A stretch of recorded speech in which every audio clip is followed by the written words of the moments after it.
नमस्कार साथियों, स्वागत है आपका स्टडी क्लाउड चैनल पे। 30 दिन का जो हम लोग रूटीन देख रहे हैं। पहले वीडियो में हम लोगों ने देखा प्राचीन भारत, दूसरे में देखा हम लोगों ने मध्यकालीन भारत, तीसरे में देखा आधुनिक भारत और आज चौथा दिन में हम लोग देख रहे हैं भारतीय राष्ट्रीय आंदोलन। 30 दिनों का ये सीरीज है। इसमें 30 दिनों में अलग अलग टॉपिक हम लोग कवर करेंगे। पूरा रिवीजन हम लोग कर लेंगे जीएस का इसमें। तो चलिए वीडियो को शुरू करते हैं। भारतीय राष्ट्रीय आंदोलन, इंडियन नेशनल मूवमेंट। भारतीय राष्ट्रीय कांग्रेस पहला टॉपिक है, इसमें आता है। भारतीय राष्ट्रीय कांग्रेस की स्थापना ए.ओ. ह्यूम द्वारा भारतीय नेताओं के सहयोग से 28 दिसंबर 1885 को मुंबई में की गई।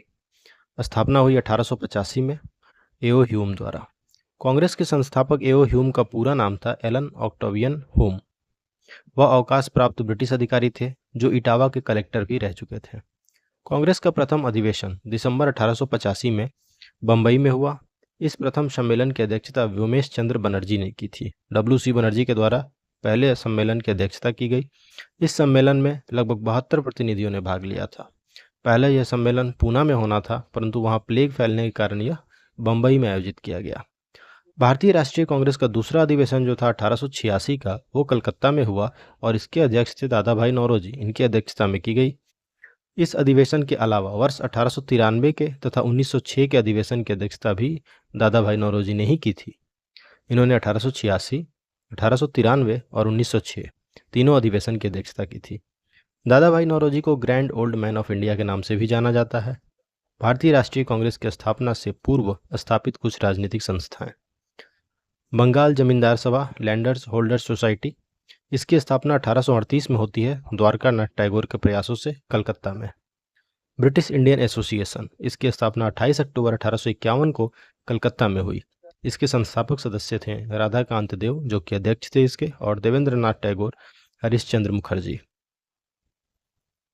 ईस्ट इंडिया एसोसिएशन, विदेश में इसकी स्थापना हुई थी। इस संस्था की स्थापना लंदन में दादा भाई नौरोजी के द्वारा वर्ष 1866 में की गई। पूना सार्वजनिक सभा, इस सभा की स्थापना वर्ष 1870 में महादेव गोविंद रानाडे द्वारा पूना में की गई। इंडियन एसोसिएशन, इसकी स्थापना वर्ष 1876 में कलकत्ता में सुरेंद्र नाथ बनर्जी के द्वारा की गई। बम्बई प्रेसिडेंसी एसोसिएशन, इसकी स्थापना वर्ष 1885 में बम्बई में फिरोज शाह मेहता और बदरुद्दीन तैयब जी के द्वारा की गई।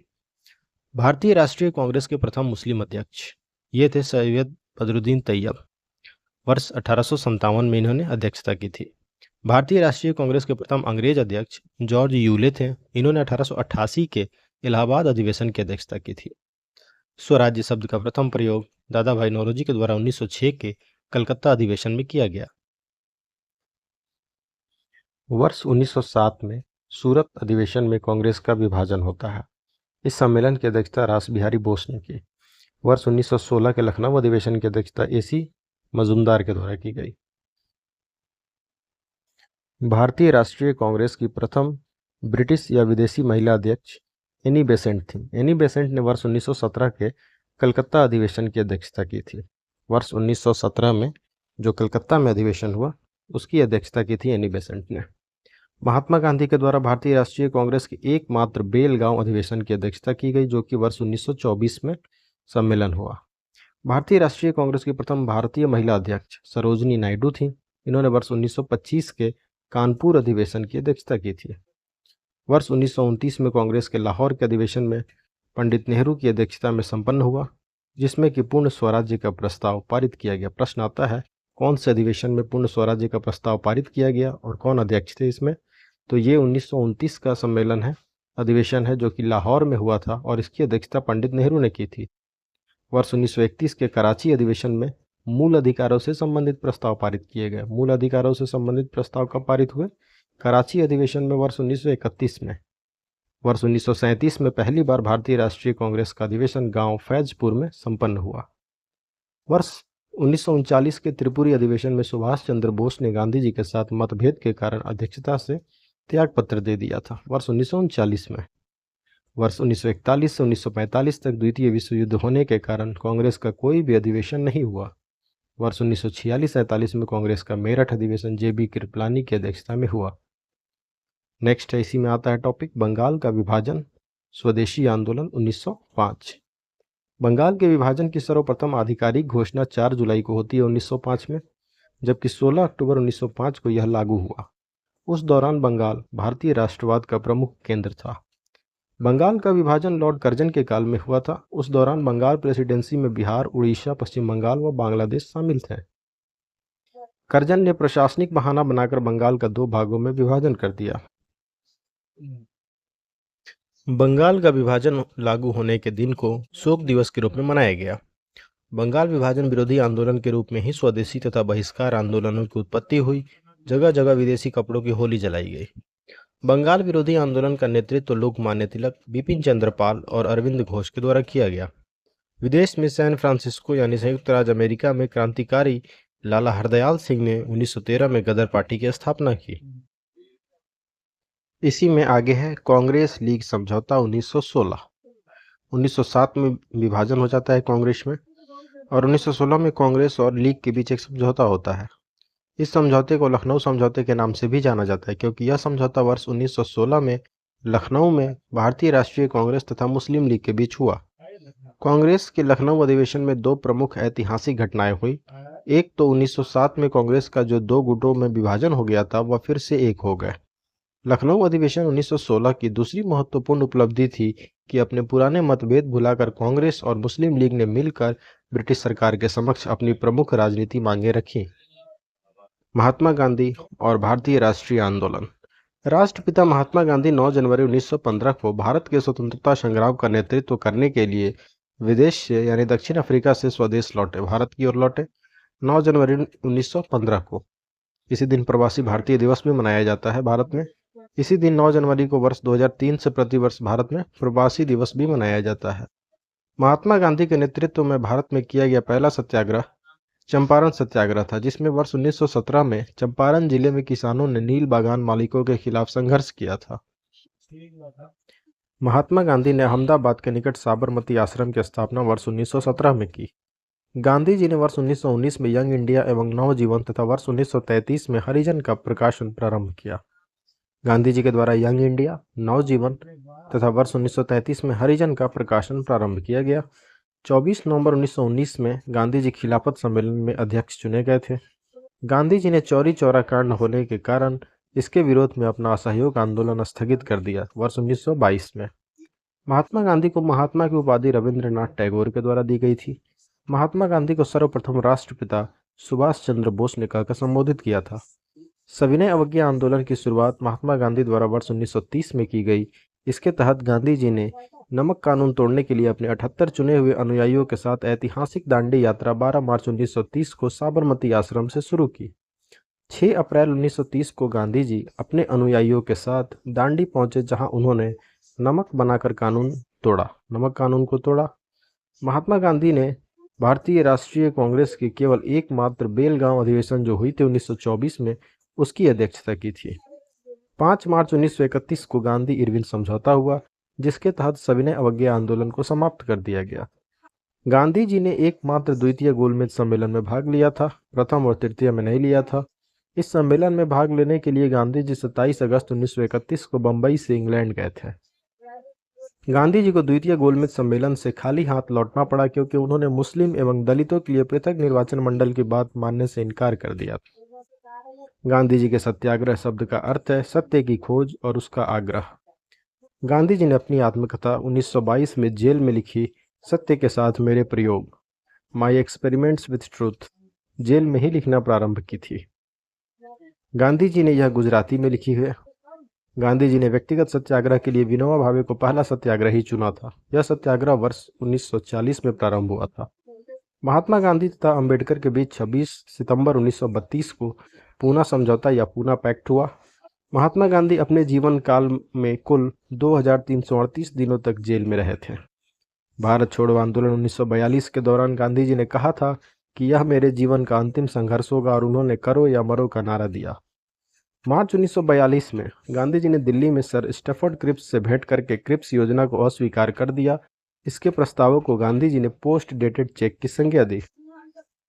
22 फरवरी 1944 को शिवरात्रि के अवसर पर महात्मा गांधी की धर्मपत्नी कस्तूरबा का 74 वर्ष की आयु में निधन हुआ, और 30 जनवरी 1948 को नई दिल्ली के बिरला भवन में प्रार्थना करने जाते समय एक हिंदू राष्ट्रवादी नाथूराम गोडसे ने गांधी जी को गोलियों से मार दिया। इसी क्रम में आगे आता है जालियांवाला बाग हत्याकांड, जो कि 1919 में होता है। सन 1917 में सर सिडनी रॉलेट की अध्यक्षता में क्रांतिकारी गतिविधियों की देखरेख के लिए एक समिति गठित की गई। इस समिति की सिफारिश पर ही Anarchical and Revolutionary Crimes Act 1919 लागू किया गया। इस अधिनियम को संक्षिप्त में रॉलेट एक्ट कहा जाता है। रॉलेट एक्ट को काला विधेयक यानी ब्लैक एक्ट के रूप में घोषित कर इसका जगह जगह विरोध किया गया। 8 अप्रैल 1919 को कांग्रेस द्वारा एक अखिल भारतीय हड़ताल का आह्वान किया गया। इस एक्ट के विरोध में गांधी जी ने एक अखिल भारतीय सत्याग्रह आंदोलन प्रारंभ किया। सरकार इस आंदोलन को कुचल देने पर उतारू थी। सरकार की दमनकारी नीतियों तथा डॉक्टर सैफुद्दीन किचलू और डॉक्टर सत्यपाल जैसे लोकप्रिय नेताओं की गिरफ्तारी के विरोध में अमृतसर के जालियांवाला बाग में एक सभा आयोजित की गई। जनरल डायर ने इस सभा स्थल को सशस्त्र सैनिकों के साथ चारों ओर से घेर लिया तथा बिना किसी चेतावनी के अंधाधुंध गोलियां चलाने का आदेश दिया, जिससे इस घटना में 1000 से अधिक बच्चे, बूढ़े, युवा एवं महिलाएं मारे गए। इस घटना के विरोध में रविंद्रनाथ टैगोर ने अपनी नाइटहुड की उपाधि वापस कर दी। नेक्स्ट है, इसमें उल्लेखनीय है कि जालियांवाला बाग को महाराजा रणजीत सिंह के दरबारी पंडित जाला द्वारा एक बगीचे के रूप में विकसित किया गया था, जो उसके नाम से ही जाना जाता है, जालियांवाला बाग। असहयोग आंदोलन नेक्स्ट टॉपिक है हमारा। 1921-22 में जो हुआ, सितंबर 1920 में कांग्रेस द्वारा एक विशेष अधिवेशन हुआ, जिसमें अंग्रेजों द्वारा मांगों की पूर्ति नहीं किए जाने पर असहयोग आंदोलन प्रारंभ करने का प्रस्ताव पारित किया गया। बाद में दिसंबर 1920 में नागपुर अधिवेशन में इस आंदोलन या निर्णय को स्वीकृति दी गई। जनवरी 1921 में कांग्रेस द्वारा गांधी जी के नेतृत्व में असहयोग आंदोलन प्रारंभ किया गया। इसमें सरकारी स्कूलों, कॉलेजों तथा विधि न्यायालयों के बहिष्कार की योजना बनाई गई। 5 फरवरी 1922 को चौरी चौरा नामक गांव, जो कि गोरखपुर में है, वहां पे 3000 से अधिक किसानों के एक जुलूस पर पुलिस ने गोली चलाई। फलस्वरूप किसानों ने पुलिस पर हमला करके थाने में आग लगा दी। गांधी जी ने हिंसा के कारण जल्द ही 12 फरवरी को बारदोली में हुई कांग्रेस की कार्य समिति में इस आंदोलन को वापस ले लिया। असहयोग आंदोलन वापस ले लिया गया। नेक्स्ट होता है साइमन कमीशन का आना।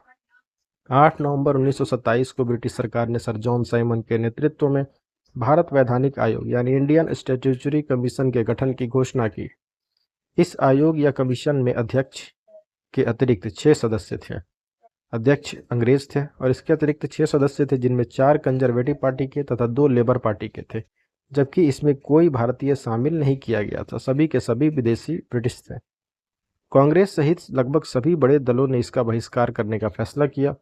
3 फरवरी 1928 को साइमन कमीशन भारत आया। 3 फरवरी 1928 को इस कमीशन का भारत में लगभग सभी प्रमुख नगरों में हड़तालों एवं जुलूसों के माध्यम से विरोध किया गया। साइमन कमीशन वापस जाओ के नारे लगाए गए। साइमन वापस जाओ। सरकार ने जनता पर उग्र पुलिस कार्यवाहियों का सहारा लिया, जिसके कारण साइमन कमीशन का विरोध करते समय 17 नवंबर 1928 को लाला लाजपत राय पुलिस के लाठी प्रहारों का शिकार हुए और 1 महीने के अंदर उनका देहांत हो गया। नेक्स्ट है सविनय अवज्ञा आंदोलन 1930-31। आंदोलन की शुरुआत से पूर्व गांधी जी द्वारा ब्रिटिश सरकार को 11 सूत्री मांग पत्र, जिसमें पूर्ण स्वतंत्रता या स्वराज्य की मांग शामिल नहीं थी, ये प्रस्तुत किया गया। इन मांगों को अस्वीकार किए जाने पर सविनय अवज्ञा आंदोलन शुरू करने की चेतावनी दी गई। लॉर्ड इरविन, जो तत्कालीन वायसराय था उस समय, उसके द्वारा 11 सूत्री मांगों को अस्वीकार किए जाने के बाद गांधी जी द्वारा आंदोलन प्रारंभ किया गया। गांधी जी ने 12 मार्च 1930 को अपने 78 स्वयंसेवकों के साथ दांडी के लिए यात्रा प्रारंभ की। इसमें पूरे देश से आए हुए सत्याग्रहियों में 2 मुस्लिम, 1 ईसाई तथा शेष हिंदू थे।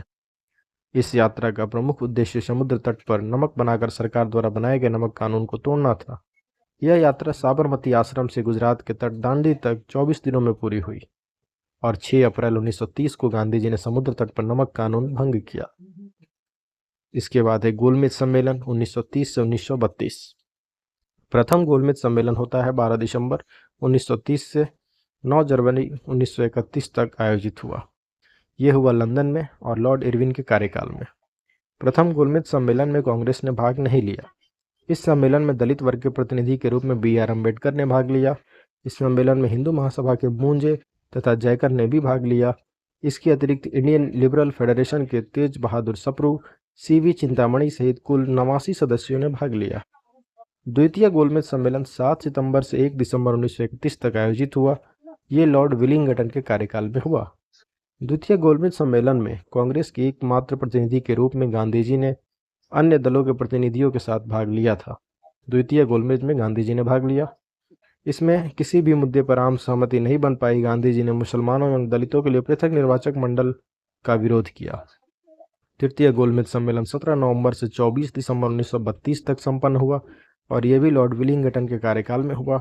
इस तृतीय गोलमेज सम्मेलन में कांग्रेस के किसी प्रतिनिधि ने भाग नहीं लिया। इस सम्मेलन में प्रतिनिधियों की संख्या मात्र 46 पहले के 2 अधिवेशनों से काफ़ी कम रही।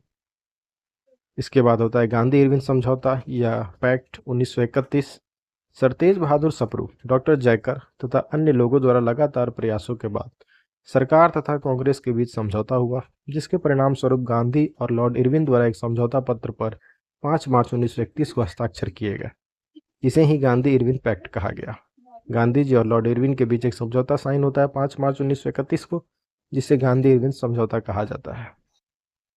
इस समझौते के तहत सरकार ने अपनी शर्तें मानने को राजी हुई। समुद्री तटों से कुछ दूरी तक रहने वाले लोगों को मुफ्त नमक इकट्ठा करने तथा बनाने की अनुमति देना, सत्याग्रहियों की जब्त संपत्ति उन्हें वापस करना, सभी अध्यादेशों की वापसी, शराब तथा विदेशी कपड़ों की दुकानों पर शांतिपूर्वक धरना देने की अनुमति देना। पूना समझौता, पूना पैक्ट, ये ब्रिटिश प्रधानमंत्री रैमजे मैकडोनाल्ड ने 16 अगस्त 1932 को पृथक प्रतिनिधित्व प्रदान करने हेतु सांप्रदायिक पंचायत यानी कम्युनल अवार्ड की घोषणा की। सितंबर 1932 में गांधी जी और बी आर अम्बेडकर के बीच एक समझौता होता है, जिसे पूना पैक्ट के नाम से जाना जाता है। इसके तहत सांप्रदायिक पंचायत में दलितों के लिए प्रांतीय व्यवस्थापिका सभाओं में प्रारंभ राज्यों में 71 स्थानों को सुरक्षित किया गया, जो बढ़ाकर 148 किए गए। बाद में इस समझौते के तहत दलित वर्ग के लिए पृथक निर्वाचक मंडल की व्यवस्था को वापस ले लिया गया। क्रिप्स मिशन का आना 1942। ब्रिटिश युद्ध मंत्रिमंडल के एक सदस्य सर स्टैफर्ड क्रिप्स के द्वारा इंग्लैंड ने भारत के राजनीतिक गतिरोध को दूर करने का गंभीर प्रयास किया। क्रिप्स योजना के 2 भाग थे। एक भाग में स्वतंत्र उपनिवेश संविधान के गठन की प्रक्रिया थी और दूसरे भाग में युद्ध के दौरान शीघ्र एवं अंतरिम उपायों से संबंधित था। केवल मुस्लिम लीग द्वारा क्रिप्स योजना का स्वागत किया गया, जबकि अन्य दलों जैसे कि Hindu Mahasabha, Akali Dal, national liberal federation, इन्होंने सबने विरोध किया। भारत छोड़ो आंदोलन की शुरुआत होती है 8 अगस्त 1942 को। अखिल भारतीय कांग्रेस कमेटी की 8 अगस्त 1942 की वर्धा की बैठक में प्रसिद्ध भारत छोड़ो प्रस्ताव पारित किया गया। वर्धा की बैठक में, जिसमें इसके उद्देश्यों की प्राप्ति हेतु अहिंसात्मक जन आंदोलन प्रारंभ करने का प्रस्ताव था। इस आंदोलन में गांधी जी ने करो या मरो का नारा दिया। भारत छोड़ो आंदोलन में गांधी जी ने इस आंदोलन को अपने जीवन का अंतिम आंदोलन कहा था। इस आंदोलन के प्रारंभ होने के पहले ही दिन 9 अगस्त को गांधी जी सहित सभी महत्वपूर्ण नेताओं को गिरफ्तार कर लिया गया। भारत छोड़ो आंदोलन का भूमिगत होकर संचालन डॉक्टर जयप्रकाश नारायण, डॉक्टर राम मनोहर लोहिया एवं श्रीमती अरुणा आसफ अली ने किया था। इस आंदोलन को दबाने में अंग्रेज हालांकि सफल रहे, परंतु उन्होंने इस प्रकार के विकराल विद्रोह को संघर्ष की अपेक्षा समझौते से समाप्त करने का प्रयास किया। इस आंदोलन के कारण वामपंथी समूहों या पार्टियों का भारत में प्रभाव कमजोर हुआ। समाजवादियों तथा सुभाष चंद्र बोस के समर्थकों ने कम्युनिस्टों पर धोखेबाजी का आरोप लगाया। सी राजगोपालाचारी फॉर्मूला 1944। भारत द्वारा स्वतंत्रता की प्राप्ति हेतु कांग्रेस एवं मुस्लिम लीग के बीच समझौते की आवश्यकता को महसूस करके सी राजगोपालाचारी ने एक फॉर्मूला वर्ष 1944 में तैयार किया। इसमें क्या प्रावधान थे? इसमें निम्न प्रावधान थे। संक्रमण काल में मुस्लिम लीग को अंतरिम सरकार की स्थापना में कांग्रेस के साथ सहयोग करना चाहिए।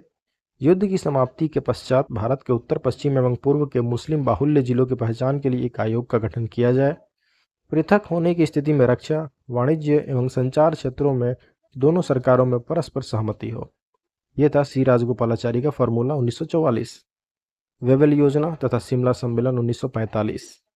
CR फॉर्मूले पर आधारित गांधी जिन्ना वार्ता के विफल होने के पश्चात तत्कालीन वायसराय लॉर्ड वेवेल ने संवैधानिक गतिरोध समाप्त करने के लिए एक नई योजना प्रस्तुत की।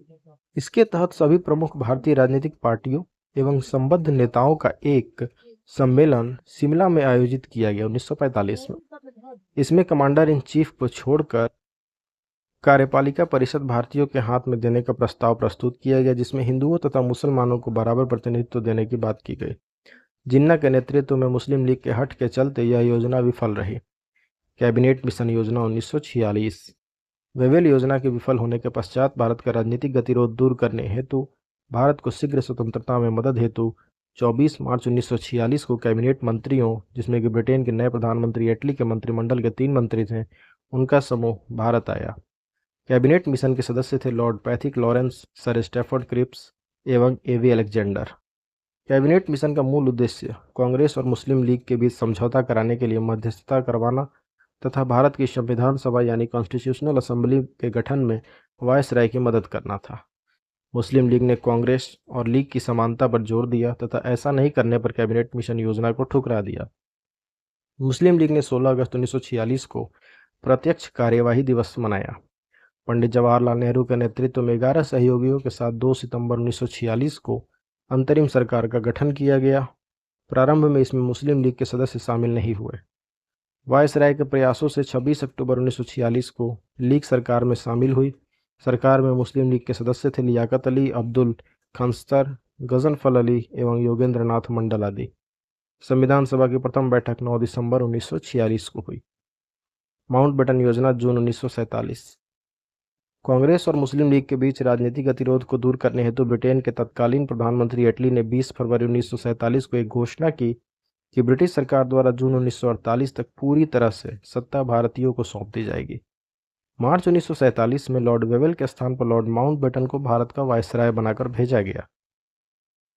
माउंटबेटन ने भारत तथा पाकिस्तान के बीच बंटवारे के प्रश्न पर कांग्रेस एवं लीग के नेताओं से वार्तालाप करके एक योजना तैयार की, जिसे माउंटबेटन योजना कहते हैं। माउंटबेटन द्वारा इस योजना की घोषणा 3 जून 1947 को की गई, जिसमें सत्ता का हस्तांतरण कर देश को 2 भागों में भारत तथा पाकिस्तान विभाजन का सुझाव दिया गया। योजना के तहत यह भी निर्धारित किया गया कि 15 अगस्त 1947 को भारत और पाकिस्तान को सत्ता हस्तांतरण डोमिनियन स्टेटस के आधार पर किया जाएगा। कांग्रेस तथा मुस्लिम दोनों ने यह योजना स्वीकार की।